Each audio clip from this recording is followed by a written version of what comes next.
So guys இன்னைக்கு எங்கள் வீட்டில் ஒரே வைபா பாட்டு கேட்டுனே இருந்துங்க. சரி என்னடா இது சவுண்டு கம்மியாக இருக்குது அப்படின்னு சொல்லிட்டு மேலே இருக்கிற ஸ்பீக்கர் பாக்ஸில் இருக்கிற 2 சவுண்டு மட்டும் கேச்சிங்க. சரி நடுவில் என்ன சவுண்டு கம்மியாக இருக்குது அப்படின்னு சொல்லிட்டு தூக்கி பார்த்தா அது தெரியுது.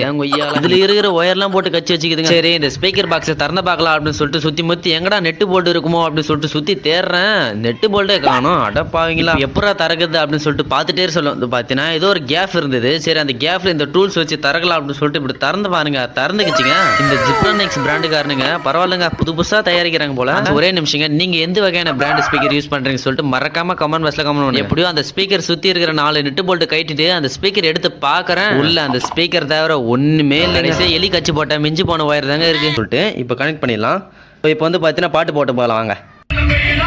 ஸோ இப்போ உங்களுக்கு பார்த்தா தெரியும்னு நினைக்கிறேன். ஸ்பீக்கர் வந்து பார்த்தீங்கன்னா நல்லா கண்டிஷனாக தான் இருக்குது. சூப்பராக வந்து பார்த்தீங்கன்னா ஒர்க் ஆகுது. அதனால தான் வந்து பார்த்தீங்கன்னா உள்ள மஞ்சள் போட்டு வச்சிருக்கேன். நல்லா ஒர்க் ஆகுதுன்னு சொல்லிட்டு உங்களுக்கு தெரியுது கோசம்.